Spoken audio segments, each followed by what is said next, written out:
कभी ऐसा हुआ है आपके साथ, फोन उठाया, इन्वेस्टमेंट ऐप खोला and everything is in losses and you thought यार क्या गलत कर दिया मैंने, रुकूं या निकाल लूं पैसा? If yes, you are not alone. Uncertainty isn't a phrase anymore. It is the permanent condition of investing. So the question isn't how to avoid volatility, it is how to build a portfolio that survives it. जब SIP red में होता है तो दर्द होता है और psychologically ये बोला गया है कि जो लॉस का पेन होता है वो ट्वाइस होता है गेन से।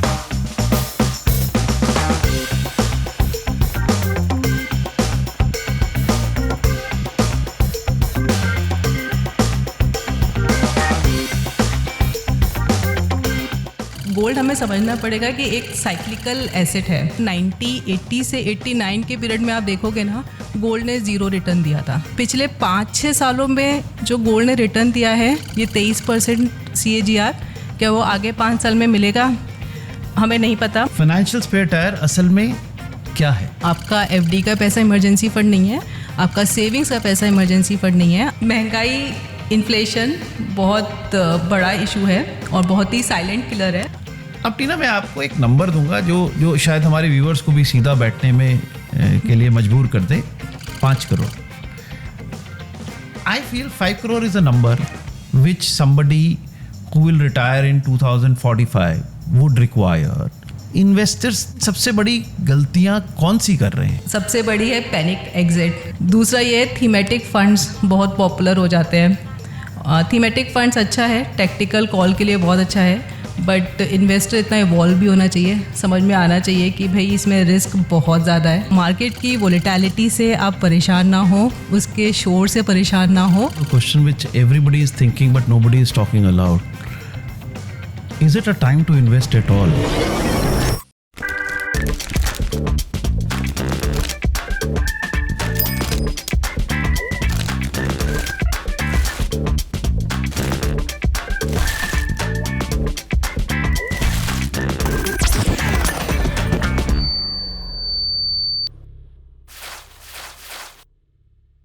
कभी ऐसा हुआ है आपके साथ, फोन उठाया, इन्वेस्टमेंट ऐप खोला and everything is in losses and you thought यार क्या गलत कर दिया मैंने, रुकूं या निकाल लूं पैसा? If yes, you are not alone. Here's a number that should make every investor pause.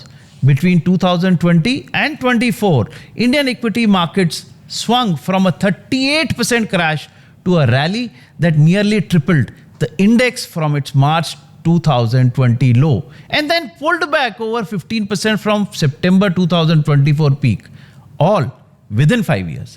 In the same period, gold rose over 50%. The rupee weakened over 90 to the dollar and a new global tariff war began, reshaping trade flows that Indian businesses had spent decades building. Uncertainty isn't a phrase anymore. It is the permanent condition of investing. So the question isn't how to avoid volatility, it is how to build a portfolio that survives it and even benefits from it. Today, we are going to do exactly that. Plan your life with Canara HSBC Life Insurance में आपका स्वागत है। मैं हूं Dinesh Tak, chief agency officer, Canara HSBC life insurance. आप जानते हैं जसप्रीत बुमराह हर delivery एक जैसी नहीं करते, वो पिच पढ़ते हैं, बैट्समैन को समझते हैं और अपनी बॉलिंग एडजस्ट करते हैं। स्मार्ट इन्वेस्टर्स को भी आज एग्जैक्टली यही करना है। कंडीशन समझो फिर मूव करो। And to help us with this I have someone जो सालों से यही करती आ रही हैं, कॉम्प्लिकेटेड फाइनेंशियल बातों को इजी बनाना। Tina Jain Kaushal, editor personal finance Moneycontrol, एक CFP हैं और इंडिया की सबसे ट्रस्टेड पर्सनल फाइनेंस वॉइसेस में से एक हैं। वो लाखों मिडिल क्लास इंडियन से बात करती हैं जो अपने पैसों के साथ सही काम करना चाहते हैं, बस कोई नॉइस कट करने वाला चाहिए। टीना, welcome to the show. I want to start by asking a question which everybody is thinking but nobody is talking aloud. Is it a time to invest at all? War like situation है, रुपी गिर रहा है, there is a lot of volatility in the market. What is your take on it? Thank you Dinesh, thank you for inviting me on the show, really appreciate it. और जैसे आपने clearly upfront हम ये एक बात क्लियर कर देते हैं कि ये एक बाय एंड सेल वाला हम अपने व्यूअर्स को नहीं बता रहे हैं, ये एक अप्रोच है बताने की कि मार्केट्स हमेशा ही वॉलेटाइल रहते हैं। जैसे हमने कोविड के टाइम देखा था मार्केट कितने वॉलेटाइल थे, हमने ग्लोबल फाइनेंशियल क्राइसिस के टाइम देखा था मार्केट कितने वॉलेटाइल रहे और रिकवर भी हुए हैं। तो अभी की भी हम सिनेरियो की बात करें, मार्केट्स का हाई बना था सितंबर 27, 2024 के करीब, जब मार्केट 85,900 के लेवल को क्रॉस किया था और अभी मार्केट डाउन हो गया 71,400 के करीब। तो हमने इतनी वॉलेटिलिटी मार्केट में देखी है, अभी करीब 15 से 16% मार्केट डाउन हुआ है और इसके बीच में भी हमने देखा मार्केट अप भी गया, नीचे भी गया। तो market volatility is something not new, we have seen that. नया क्या है इस मार्केट में? नया ये है कि viewer is bombarded with information. आप व्हाट्सएप देख लो, सोशल मीडिया देख लो और वेबसाइट्स देख लो मीडिया कंपनीज़ की, इट्स बॉम्बार्डेड विद इंफॉर्मेशन। ऐसे केस में हम कैसे अपना पोर्टफोलियो इंटैक्ट रखें और हम मार्केट से अप एंड डाउन से ना परेशान हो। So basically I will always say, जो मेरा मंत्रा है, I will always say a person should go for diversification of portfolio. So market की वोलेटिलिटी से आप परेशान ना हो, उसके शोर से परेशान ना हो। जो अगर आपका एक फ्रेमवर्क है, एक थिंकिंग है, जिस थिंकिंग से आप मार्केट में आए थे वो इंटैक्ट है, तो आपको इस मार्केट से डरना नहीं चाहिए, क्योंकि एक गोल बेस्ड इन्वेस्टिंग होती है वो हमेशा अच्छी होती है। अगर आपने रिटायरमेंट के लिए इन्वेस्ट कर रहे हैं तो कंटिन्यू करते रहिए रिटायरमेंट के लिए। अगर आपने एजुकेशन के लिए किया था तो कंटिन्यू करते रहिए एजुकेशन के लिए, क्योंकि ओवर द लॉन्ग रन आपका goal orientation is the main purpose और ये market up and down main purpose नहीं है। Yeah, I think wonderfully put, Tina. Markets will have its own highs, markets will have its lows. We have seen the peaks moving up to 85,000, जैसे आपने बोला, and currently we are in the correction situation. But I think the mantra is to continue investing with the goal-based approach that we have. गोल बनाइए, ये बनाइए कि क्या करना चाहते हैं आप इन्वेस्टमेंट से, and then continue investing without having any fear of any volatility coming in. I think brilliantly put. Thank you. There's a saying that says that time in the market beats timing the market.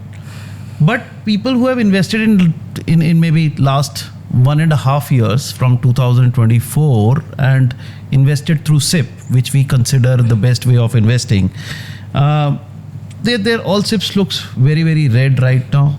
Everything is in red. Does this scale of volatility challenges this philosophy?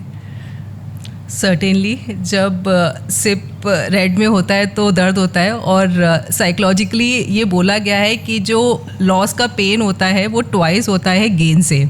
तो definitely जब SIP red में होती है तो investors को बहुत pen होता है।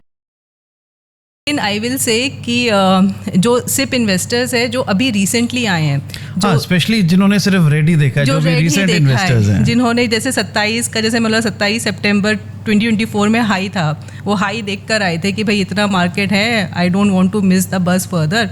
फटाफट से उन्होंने सिप किया, उनके आते ही मार्केट डाउन हो गया। अब 18 महीने करीब हो गए हैं, मार्केट उठ ही नहीं रहा है, 15-16% डाउन है। वो बेचारे अब सोच रहे हैं अब क्या करें, सिप रेड में है उनकी। और हमने हमेशा बोला है SIP can never be negative, SIP always give you positive return. तो वहाँ वो चैलेंज आ जाता है कि अब क्या करें सिप के साथ। तो बेसिकली यहाँ पे ये देखना ज़रूरी है कि सिप आपको अभी तक लॉन्ग टर्म में अच्छा रिटर्न दिया है। और अगर मैं लॉन्ग टर्म बोलूँ तो आप पूछेंगे लॉन्ग टर्म की डेफिनेशन क्या है, मैं 2 साल रुकूँ, 3 साल रुकूँ, 5 साल। तो बेसिकली ये डेटा क्रंचिंग में शो हुआ है कि अगर आप अपनी सिप कंटिन्यू करते हैं 7 ईयर्स और मोर, तो आपका रिटर्न 0% नहीं होगा। There are 0 chances of 0%। और अगर आप, और डेटा ने ये भी बोला है कि अगर आपका रिटर्न 10% से ज़्यादा होगा 83% टाइम्स, और 5% लोएस्ट रहा है इस पीरियड में, अगर मैं 7 ईयर का टाइम लेती हूँ। तो सिप बहुत अच्छा इंस्ट्रूमेंट है। अगर जो सिप इन्वेस्टर्स हैं, अगर पोर्टफोलियो रेड में भी है तो कोई डरने की बात नहीं है, होता है। पर फर्स्ट टाइम इन्वेस्टर को ये समझना पड़ेगा कि जो माइंडसेट लेकर आए थे, भाई मेरे को तो रिटर्न बनाना है, 1 साल में मुझे 20-25% मिल गया था, दिया था मार्केट ने, अब भी मिलना चाहिए, तो वो नहीं हो रहा अभी, वो नहीं दिख रहा अभी होते हुए।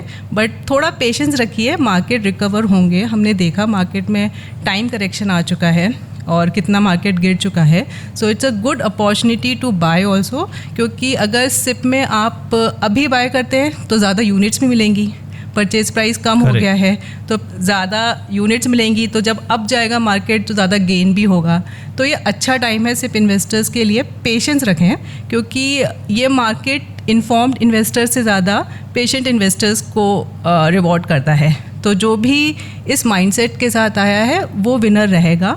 और अगेन जैसे गोल ओरिएंटेड की मैंने बात कही है, सिप इन्वेस्टर थोड़ा मैच्योर होता है, वो जानता है कि मुझे धीरे धीरे मार्केट में जाना है, एकदम से लमसम इन्वेस्ट करके वो नहीं पैसे बना रहा, वो सैलरीड क्लास है ज़्यादातर। तो सिप इन्वेस्टर बस पेशेंस रखें, थोड़ा थोड़ा अमाउंट देते रहें, और जो 3 साल से कम के इन्वेस्टर हैं वो ना आए मार्केट में, क्योंकि 3 साल तक मार्केट वॉलेटाइल रहता ही है। जो करीब 5 या 7 साल का पेशेंस रखते हैं अपने पास, वो ज़रूर मार्केट में बने रहे, मैं कहूँगी। आई थिंक अगेन आपने एक 7 years को एक नया पर्सपेक्टिव दे दिया है। 7 फेरे इंपॉर्टेंट है, I think 7 years are also very very important to stay put. But as you rightly said, 10% return on a 7-year period, I am sure anybody who is coming for a long term investment, and I would say in fact my wife is somebody that I look up to. Her portfolio is bigger than mine. She has never dipped into it, and she's been of course there for more than that. But yes, if you are looking for a short period, maybe investment in equity markets may not be the only approach for you, but if you are looking for a long term results, I think systematic investment will never fail. Right, and as you said कि आपकी wife ने कभी dip नहीं किया, मतलब उसे पैसे नहीं निकाले, तो सभी सिप इन्वेस्टर्स को लेसन है कि अपनी सिप पॉज मत करिए और बीच बीच में उसमें से पैसा मत निकालिए। जो गोल है उसको बना के रखिए, तो उनका पोर्टफोलियो हमेशा अच्छा रहेगा। That holds true, because I firmly believe our better halves are better investors. In fact Tina, हमारे पास भी यूलिप प्लान्स हैं एज इंश्योरेंस कंपनी, और हमने भी देखा है जो लोग यूलिप में कंटिन्यूड रहे हैं, who have stayed with us for 10 years, 15 years, 20 years, their returns have been far, far better. People again have the same philosophy as you see in SIPs. People stop paying premiums, or people pay premium only for the minimum period of time. But the real returns comes in once they stay invested with us for 15 years and 20 years. And they have created wealth through ULIP investments, and some of our 20-year-old customers, 15-year-old customer in the industry, I think are the best in terms of getting returns. Definitely. Emergency fund. टीना, इसके लिए मैं एक analogy use करता हूँ, spare tyre. आप घर से निकलते हुए पंचर की उम्मीद नहीं रखते, बट स्पेयर टायर के बिना घर से नहीं निकलते हैं। सो फाइनेंशियल स्पेयर टायर असल में क्या है? आपका जो एग्ज़ाम्पल है बहुत अच्छा है ये स्पेयर टायर का, क्योंकि अगर हाईवे पे निकल रहे हैं और स्पेयर टायर नहीं है, स्पीड पकड़ रखी है और एकदम से ब्रेक लगेगा, गाड़ी नहीं बढ़ेगी। तो very good example. So basically एक इमरजेंसी फ़ंड आपका सेविंग्स अकाउंट में रखा पैसा नहीं है, वो आपकी एफडी नहीं है। इमरजेंसी फ़ंड आपको केयरफुली प्लान करनी पड़ती है, और इसका थंब रूल है कि जो भी आपका 6 मंथ का एक्सपेंसेस है उसको आप अलग से उठा के रखिए। आप उसको शॉर्ट टर्म फंड में डाल सकते हैं, किसी भी म्यूचुअल फंड में। इतने सारे अल्ट्रा शॉर्ट टर्म फंड हैं, आप कोई भी कंपनी उठाइए जो आपको पसंद है। मोर और लेस सबका रिटर्न बराबर ही होता है, पर आप तब भी देख लीजिए आपके 1 ईयर रिटर्न में कौन बेस्ट है, कंपनी कौन सी अच्छी है, 5 स्टार है, 4 स्टार है, जिससे आपको अच्छा लगता है, आप उसमें जा सकते हैं। तो इमरजेंसी फ़ंड एक बहुत इम्पॉर्टेंट है आपके पोर्टफोलियो के लिए। अगर आपके पास इमरजेंसी फ़ंड नहीं है तो आपका सेटबैक आपको हो सकता है, और जब आपका लाइफ का लोएस्ट पॉइंट हो। अभी हम देख रहे हैं जॉब मार्केट कितना ख़राब है, बड़ी बड़ी आईटी कंपनीज़ निकाल रही हैं लोगों को। अभी इंडिया में भी आईटी कंपनी ने निकाला है, और ये कंपनीज़ का तो हमें पता लग रहा है जो ले ऑफ हो रहे हैं, और वो अच्छा सेवरेंस पैकेज भी दे रहे हैं। चलो 5-6 महीने निकल जाएंगे उस सेवरेंस पैकेज से, बट काफ़ी छोटी कंपनीज है जिनका हमें पता भी नहीं लग रहा है, वो विदाउट सेवरेंस पैकेज निकाल रहे हो शायद अपने एम्प्लॉयज़ को। तो ऐसी सिचुएशंस के लिए आपको हमेशा तैयार रहना पड़ेगा।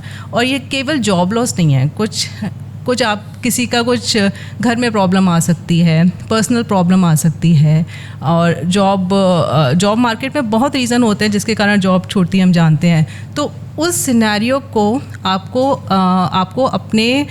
प्रिपेयर रखना पड़ेगा, क्योंकि हम ये सोचते हैं ये सब हमारे साथ तो नहीं होगा, ये होगा तो दूसरे के साथ होगा, हमारी जॉब सिक्योर है। बट बड़ी बड़ी कंपनीज़ में जब एआई ने मार्केट उथल पथल कर दिया है, तो अभी तो हम आईटी कंपनीज़ में देख रहे हैं एआई का ये वेव कहाँ रुकेगा हमें नहीं पता, अभी किसी को नहीं पता है। सब इंडस्ट्रीज़ अभी एक चेंज से गुजर रहे हैं। तो ऐसी चीज़ें आगे टाइम पे भी आती रहेंगी। जब मार्केट रीडिफाइन होगा तो उन केसेस में हमें इमरजेंसी फ़ंड रखना ज़रूरी है।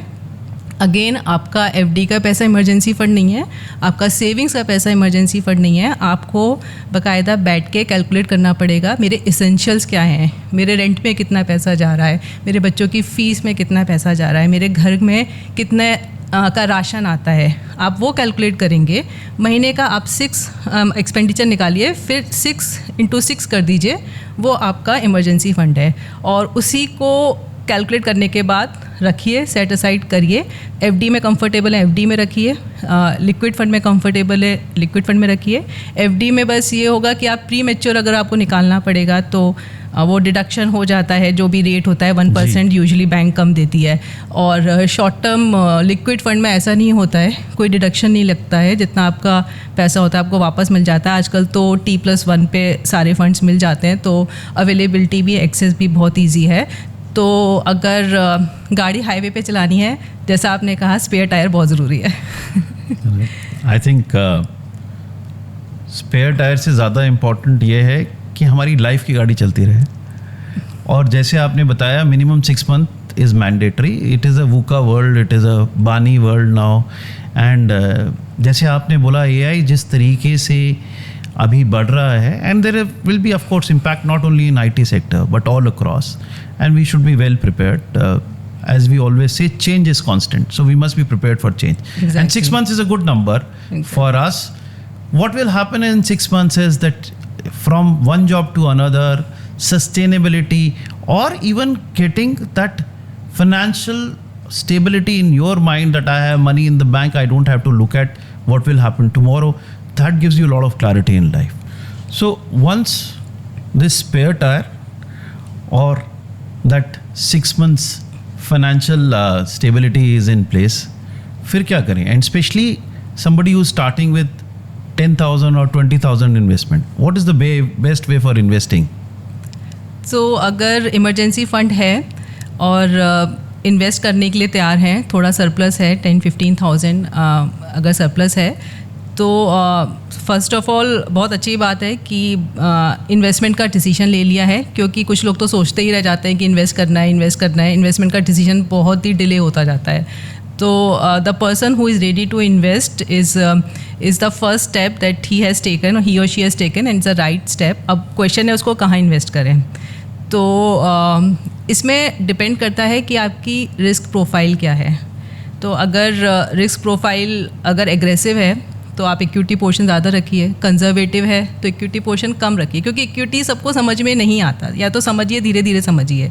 अगर कुछ समझ में नहीं आ रहा कि मैं एग्रेसिव हूँ कि कंजर्वेटिव हूँ, तो एक सिंपल थंब रूल है कि 100 माइनस एज।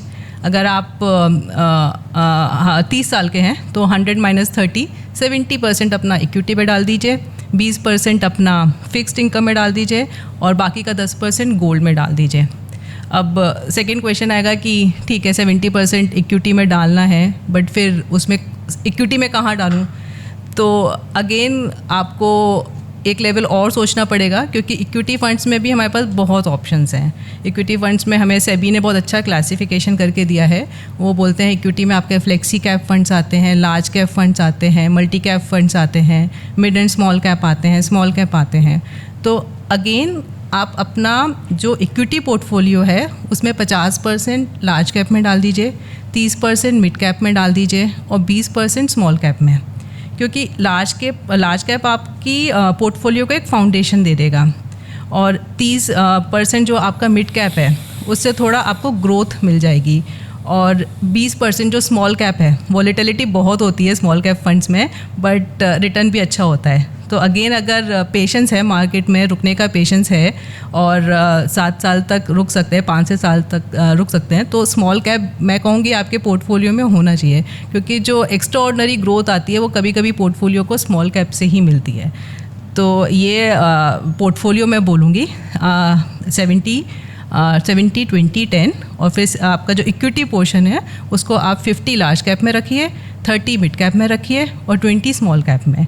तो इस तरीके से आपका पोर्टफोलियो वेल डाइवर्सिफाइड हो जाएगा। और जो 30% 20% मैंने फिक्स्ड में बोला है, उससे आपको फर्दर एक डाइवर्सिफिकेशन मिल जाएगा, क्योंकि जब इक्विटी अप होता है तो डाउन होता है, तो ये थोड़ा सपोर्ट मिल जाता है एफडी से, ये फिक्स्ड इनकम से। और जो गोल्ड है, अगर मैं 10% गोल्ड में डाल रही हूँ तो उससे भी आपको बहुत अच्छा सपोर्ट मिल जाएगा, because gold is a very good hedging tool. जब हमने देखा पिछले साल जब इक्विटी मार्केट ने बिल्कुल काम नहीं किया, तो गोल्ड ने आपको मोर देन 60% रिटर्न दे दिया। हालांकि अभी डाउन हो गया है वॉर के चलते, बट गोल्ड ने उसे बहुत अच्छा कुशन दिया हमें। पिछले साल 65% रिटर्न मिले थे। तो यही है डाइवर्सिफिकेशन का खेल, कभी कुछ अप होगा, कभी कुछ डाउन होगा। तो अगर सब हैं पोर्टफोलियो में, तो एक एसेट डाउन है, दूसरा एसेट अप है, तो आपको एक ओवरऑल ठीक ठाक रिटर्न मिल जाएगा और आपका रिस्क लेवल थोड़ा कंटेन रहेगा। तो गोल्डन मंत्रा यही है कि डाइवर्सिफिकेशन रखिए, और जो मैंने रूल्स बनाए हैं अगर उनको फॉलो करेंगे तो लॉन्ग टर्म आपका वेल्थ बनना ही चाहिए। आई थिंक 70-20-10, और सब लोगों को याद रखने की बात है 50-30-20, 50% in large cap, 30% in mid caps and 20% in small cap. Now these small caps are the ones which will become mid caps and large cap in future, and that's how the returns will be much bigger. और आपने जैसे golden मंत्रा दिया है gold का, that was actually our next question कि 2 सालों में इतना बड़ा रिटर्न, और सारे लिसनर्स पूछ रहे हैं कि अभी भी खरीदने का समय है या दैट रैली इज़ ओवर। आपने सही बोला कि गोल्ड इतना ज़्यादा टॉकिंग पॉइंट हो गया है। इनफैक्ट जब हम कैंटीन जाते हैं तो मैं सुनती रहती हूँ लोगों की बातें, वो पूछ रहे हैं कि गोल्ड में इन्वेस्ट करें क्या, इतना बढ़ गया है, करना चाहिए क्या। So it has captured the eyes of everyone around. Gold एक टॉकिंग पॉइंट हो चुका है। सो बेसिकली गोल्ड हमें एक स्टेबल एसेट लगता है, बट गोल्ड हमें समझना पड़ेगा कि एक साइक्लिकल एसेट है। गोल्ड के भी फेसेस हैं। जैसे अगर डेटा की बात मैं करूं, अगर 80 से 89 के पीरियड में आप देखोगे ना, गोल्ड ने 0 रिटर्न दिया था, कुछ रिटर्न नहीं दिया था।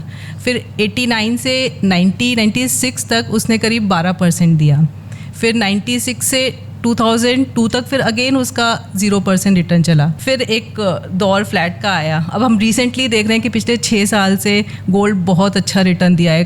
करीब CAGR में देख रही थी 23% है पिछले 6 साल में गोल्ड का। तो गोल्ड के फेसेस चलते रहते हैं, कभी आपको फ्लैट देगा, कभी एक एक्स्ट्राऑर्डिनरी रिटर्न दे देगा। तो हमें समझना पड़ेगा कि पिछले 5-6 सालों में जो गोल्ड ने रिटर्न दिया है, ये 23% CAGR, क्या वो आगे 5 साल में मिलेगा? हमें नहीं पता, मुश्किल लगता है। अगर मैं पास में देखूं, जैसे फेसेस में गोल्ड ऊपर नीचे जाता है, तो गोल्ड हमेशा मैं बोलूँगी कि 10% रखिए पोर्टफोलियो का, ज़्यादा उसको मत सोचिए कि बहुत बढ़ रहा है तो मैंने 50-60% कर दिया। 10% रखिए और गोल्ड को इन्वेस्ट करिए, ETF के थ्रू इन्वेस्ट करिए, बहुत अच्छा है। क्योंकि अगर ज्वेलरी में जाएंगे तो आपका बहुत मेकिंग चार्जेस लग जाएगा, और वो इन्वेस्टमेंट नहीं होता, वो कंजम्पशन होता है। Jewellery is more for consumption than investment. क्योंकि आप ज्वेलरी कहाँ बेचते हैं? नहीं बेचते, करते हैं तो आप चेंज करवा लेते हैं, थोड़ी नई ज्वेलरी फैशन के हिसाब से ले लेते हैं। तो अगर गोल्ड में इन्वेस्ट करना है तो ETF में इन्वेस्ट करिए, बहुत अच्छा इंस्ट्रूमेंट है। और थोड़े एक्सपेक्टेशन मॉडरेट रखिए, स्टैगर्ड इन्वेस्टमेंट करिए गोल्ड में, क्योंकि बहुत रन अप हो चुका है गोल्ड में। रिसेंटली काफ़ी करेक्शन भी हुआ है, हमने 30% देखा अभी जब से वॉर शुरू हुई है फेब के एंड में, 30% करेक्शन भी हुआ है गोल्ड में। बट वी नेवर नो कि बॉटम क्या है कि हाई क्या है, ये सबका स्पेकुलेशन ही चलता रहता है। इनफैक्ट वॉर के टाइम में तो वी वर एक्सपेक्टिंग कि गोल्ड बढ़ेगा, बट हमने देखा कि गोल्ड नीचे चला गया, क्योंकि इन्फ्लेशन, क्रूड ऑयल इतना बढ़ गया। तो लोग कह रहे हैं कि यूएस यील्ड इतनी बढ़ गई है तो हम यूएस के मार्केट में, बॉन्ड मार्केट में लगाएं कंपेयर टू गोल्ड। तो बहुत सारे फैक्टर्स होते हैं जो गवर्न करते हैं। तो बेस्ट है कि थोड़ा इन्वेस्टमेंट कर दीजिए, 10% रूल फॉलो कर दीजिए और ETF के थ्रू करिए तो बेस्ट फिर मेरे हिसाब से रहेगा। Gold is still a golden investment, all right, but if you have a long term stay in that, and I hope हमारे सारी बेटर हाफ्स, हमारी नारी शक्ति सुन रही हैं कि gold is an investment, jewellery is not an investment, that is to ensure that you all of you look more beautiful. Let's go deeper on equity. The question I hear most from regular investor is, am I in the right funds? Large cap, mid cap, आपने जैसे बताया, index fund या active funds, domestic, international. How do you simplify this for someone who just wants to do right thing, जिसको पता नहीं है क्या करना है, एक कॉर्पस इन्वेस्ट करना शुरू करना चाहते हैं, उनके लिए क्या आप इसको थोड़ा सिंप्लीफाई करेंगे हमारे व्यूअर्स के लिए? तो फर्स्ट टाइम इन्वेस्टर जिसको नहीं समझ में आ रहा कि कैसे मार्केट में एंट्री लेनी चाहिए, तो उनके लिए मैं कहूँगी इंडेक्स फंड्स बहुत अच्छे हैं, क्योंकि इंडेक्स फंड्स आपका जो भी बेंचमार्क है उसको ट्रैक कर रहा है. जैसे मार्केट में आपके निफ्टी 50 के इंडेक्स फंड्स हैं, बहुत ज़्यादा सेंसेक्स के इंडेक्स फंड हैं, तो जितना मोटा मोटा रिटर्न आपका निफ्टी दे रहा है, सेंसेक्स दे रहा है, ये इंडेक्स फंड्स दे देते हैं. थोड़ा ट्रैकिंग एरर होता है 0.51%, वो आपको देखना पड़ेगा. जिसका ट्रैकिंग एरर सबसे कम है उसमें चले जाइए, आपको फ़ायदा होगा. बट इंडेक्स फंड अच्छे हैं क्योंकि एक्सपेंस रेशियो भी बहुत कम है इनका. ट्रैकिंग एरर मतलब जैसे एक्सपेक्टेशन ये है कि निफ्टी का जो भी मुझे रिटर्न है, मुझे सेम रिटर्न इंडेक्स फंड से मिलना चाहिए. अगर निफ्टी ने मुझे 15% दिया है तो इंडेक्स फंड से भी आप कहोगे कि भाई मुझे 15% दो, पर कभी होता है 13%, 14%, 12% रिटर्न मिल रहा है. तो वो इक्वल ट्रैक, मतलब ठीक तरीके से ट्रैक नहीं हो रहा. और कुछ रीज़न हो सकते हैं कि बहुत बाइंग सेलिंग हो रही है और इमीडिएटली नहीं हो रही है, तो उसके कारण इंडेक्स फंड और जो आपका बेंचमार्क है उसमें थोड़ा डिफरेंस आ सकता है. इसलिए मैं कह रही हूँ कि देख लीजिए आपका फंड कितना एफिशिएंट है. जितना लो ट्रैकिंग एरर है उतना आपका इंडेक्स फंड एफिशिएंट है. तो एक बार जो भी मार्केट में इंडेक्स फंड है उसका ट्रैकिंग एरर कंपेयर कर लीजिए, एक्सपेंस रेशियो कर लीजिए, क्योंकि जो एक्टिव फंड्स हैं उनका एक्सपेंस रेशियो करीब 1 से 2% होगा, गिवन हाउ आप डायरेक्ट इन्वेस्टर हैं कि रेगुलर इन्वेस्टर है. और जो इंडेक्स फंड है इनका 0.5 और उससे भी कम है, काफ़ी कम है ये जो इंडेक्स फंड्स हैं. और आजकल तो काफ़ी कंपनीज़ आ रही हैं जो केवल इंडेक्स फंड ही लॉन्च कर रही हैं, वो एक्टिव फंड में जा ही नहीं रही, क्योंकि वो कह रहे हैं कि फ्यूचर मार्केट इंडेक्स फंड का ही है.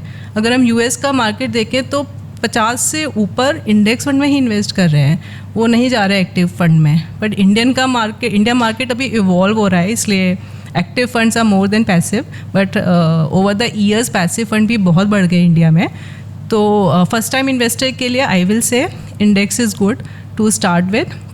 इंटरनेशनल एक्सपोजर अभी हम बहुत सुन रहे हैं इस वक्त, क्योंकि लास्ट ईयर ग्लोबल मार्केट्स ने बहुत अच्छा रिटर्न दिया है कंपेयर टू इंडियन मार्केट. तो ग्लोबल इन्वेस्टिंग बहुत ज़्यादा चर्चा में है. और मैं कहूँगी आपका 20% अगर ग्लोबल इन्वेस्टिंग भी कर सकते हैं तो दीजिए, इक्विटी एक्सपोजर में ग्लोबल इन्वेस्टिंग करिए, क्योंकि जो बाहर की कंपनीज़ हैं वो AI में हमसे बहुत आगे हैं. जो मार्केट सेंस बन रहा है तो उनको एक अपसाइड मिल रही है, और यही रीज़न है कि उनके मार्केट ने बहुत अच्छा परफॉर्म किया है. तो ग्लोबल एक्सपोजर मेरे ख्याल से होना बहुत ज़रूरी है. और अभी थोड़े दिन पहले NSE ने ग्लोबल एक्सचेंज भी लॉन्च किया है, जिसमें आप उनके ऐप के थ्रू डायरेक्टली इन्वेस्ट भी कर सकते हो. तो ग्लोबल इन्वेस्टिंग मोटा मोटा बहुत इजी हो गया है, स्पेशली थ्रू गिफ्ट सिटी. आपका अमाउंट भी कम हो गया है, $5,000 है. So I think global investing has emerge as one of the important part of the portfolio. और अगर आपका सब्सटेंशियल पोर्टफोलियो है, जैसे फर्स्ट टाइम इन्वेस्टर्स को मैं नहीं कहूँगी एकदम ग्लोबल इन्वेस्टिंग में चले जाइए. अगर अच्छा खासा पोर्टफोलियो किसी ने बना लिया है, 50 लाख से ऊपर तक का है, तो वाई नॉट ग्लोबल इन्वेस्टिंग भी ट्राई करनी चाहिए, बिकॉज ग्लोबल इन्वेस्टिंग फर्दर एक लेवल आपका डाइवर्सिफाई कर देगा. मैं तो डोमेस्टिक की ही डाइवर्सिफिकेशन की बात कर रही थी, तो ये आपकी ज्योग्राफी वाला डाइवर्सिफिकेशन के लिए भी आपको मार्केट में एक्सपोजर मिल जाएगा. तो डेफिनेटली आप इंटरनेशनल मार्केट्स भी एक्सप्लोर करने का वक्त है इस वक्त. इनफैक्ट आई वुड से कि लाइफ इंश्योरेंस में भी ऐसे प्रोडक्ट्स हैं जो अब इंडेक्स फंड्स प्रपोज कर रहे हैं अपने योले प्रोडक्ट्स के अंदर, and insurance companies are also looking at the opportunity in GIFT city. I think diversification is a must, whether in Indian markets and as जैसे आपने बोला, अगर लार्जर पोर्टफोलियोज हैं तो then definitely international markets as well for better diversifications. Tina, GIFT city very very very interesting investment opportunity for NRIs and not only NRIs, for Indians as well. तो क्या आप हमारे व्यूअर्स को थोड़ा और बताएंगे गिफ्ट सिटी में किस तरीके से इन्वेस्टमेंट कर सकते हैं, कौन कर सकते हैं, and what is the future that you see of investment through gift City? जी दिनेश, गिफ्ट सिटी बहुत अच्छा एक रूट है इन्वेस्ट करने का ग्लोबल मार्केट में.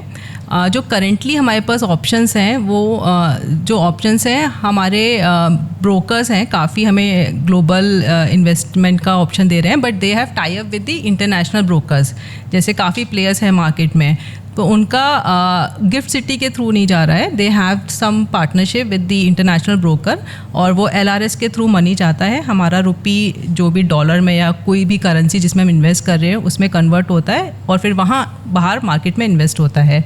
और अभी जो ऑप्शन है उसमें आप थ्रू गिफ्ट सिटी भी कर सकते हैं, जो कि बहुत ही इजी ऑप्शन है compare to other options in the market, और इकोनॉमिकल भी है. पैसा आपका जो कन्वर्जन रेट बहुत अच्छा खासा एक्सपेंस होता है to invest in the international markets, तो वो भी गिफ्ट सिटी में थोड़ा कम होगा compare to other options in the market. और अभी NSE ने फ़िलहाल में ग्लोबल एक्सेस प्लेटफॉर्म लॉन्च किया है, जिसके through without any demat account you can buy and sell international shares. अभी ये US के लिए ही स्टार्ट हुआ है, बट जल्दी ही दूसरे मार्केट्स के लिए भी स्टार्ट हो जाएगा.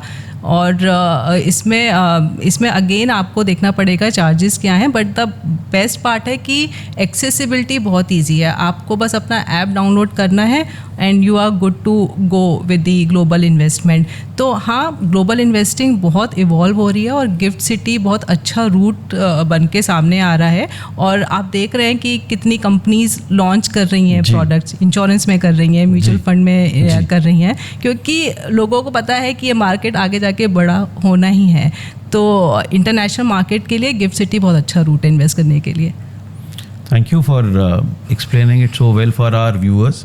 I think ज़रूरी है कि जितनी फाइनेंशियल डेवलपमेंट्स हो रही हैं स्पेशली इंडियन मार्केट में, if we keep track of that and if we find any opportunity we must invest. Gift City is going to be the next big thing. टीना, आप money control में ना रोज़ लोगों को देखती हैं and not on theory basis, on practical you see investors coming in, investing, other aspects. तो आज के समय में इन्वेस्टर्स 3 सबसे बड़ी गलतियां कौन सी कर रहे हैं? Okay, this makes me think गलतियाँ क्या क्या कर रहे हैं. एक तो सबसे बड़ी है पैनिक एग्जिट. कॉल आते हैं हमारे पास कि मैम क्या करें, मार्केट इतना डाउन हो गया है, सिप बंद कर दूं, अभी तो स्टार्ट करी थी, रेड में आ गया है, क्योंकि सिप का हमने इतना अच्छा एडवर्टीजमेंट कर रखा है कि सिप तो लाल होती नहीं है, सिप तो ग्रीन ही रहती है. अब ये बेचारे जो लेट आए हैं उनकी रेड हो रखी है. तो सबसे पहले पैनिक एग्जिट नहीं करना है, सिप पॉज नहीं करनी है, कंटिन्यू करना है. तो एक सबसे बड़ा लेसन ये है. दूसरा ये है, थीमेटिक फंड्स बहुत पॉपुलर हो जाते हैं. थीमेटिक फंड्स अच्छा है, टेक्टिकल कॉल के लिए बहुत अच्छा है, बट इन्वेस्टर इतना इवॉल्व भी होना चाहिए, समझ में आना चाहिए कि भाई इसमें रिस्क बहुत ज़्यादा है compare to your diversified fund. तो ऐसे ही किसी ने बोला कि भाई IT बहुत चलेगा, ले लो, पर हमने देखा AI में IT फंड्स कितने गिर गए.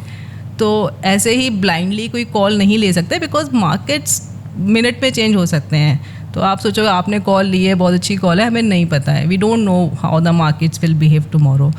तो थीमेटिक फंड मैं कहूँगी एक टेक्टिकल कॉल है, सोच समझ के लीजिए, ऐसे ही मत लीजिए, और एक पैनिक एग्जिट ना करें. ये मैं 2 बोलूँगी कि थोड़ा इन्वेस्टर्स का कॉमन मिस्टेक्स हैं जो करते हैं, जिसको उनको ध्यान रखना चाहिए. तो ना आप सारा इन्वेस्टमेंट किसी एक पर्टिकुलर सेक्टर में लगाइए, और मार्केट की वॉलेटिलिटी जो मार्केट की ऊंचाइयां भी दिखाएगा और मार्केट करेक्शन भी दिखाएगा, उस समय अगर आपने पैनिक किया तो जो आपको बेनिफिट मिलने थे वो आप नहीं ले पाएंगे. Right. Okay, now let's get back into some quick answers, more like a rapid fire over here. So, one word for markets right now: Volatility. equity or FD for a 30-year-old? Equity. Gold, hedge or foundation? Hedge. SIP, SWP or STP? Which does most people not know enough about? SWP. Can you elaborate a little bit? So definitely, as we discussed, SWP, we all want to know about the investment at this stage. So we are interested to know what is SIP. But जब investment आपका पूरा हो जाता है, corpus बन जाता है, तो उसको वॉलेटिलिटी से बचाने के लिए आपको SWP भी होना चाहिए. तो आपका जो कॉर्पस इक्विटी में बन गया है उसको डेट में ट्रांसफ़र करिए, और जब डेट में ट्रांसफ़र हो गया है तो उसको हर महीने थोड़ा थोड़ा अपने एक्सपेंस के लिए निकालिए. So that is SWP for you. Tina, most underrated product in Indian personal finance? I think answer is clear, it is term insurance. लोग इन्वेस्टमेंट की बात करते हैं, इंश्योरेंस भूल जाते हैं. So definitely term insurance. Tina, WhatsApp group में, family group में टिप आई थी, क्या करूं? Ignore, completely ignore. अच्छा, किसी 45-year-old who is not done investment till now, what should he do in this week? सबसे पहले इन्वेस्ट स्टार्ट करिए, SIP करिए. What is the golden rule to survive market crashes? To continue with your investment, don't panic and exit. Continue with your SIP, continue with your investment.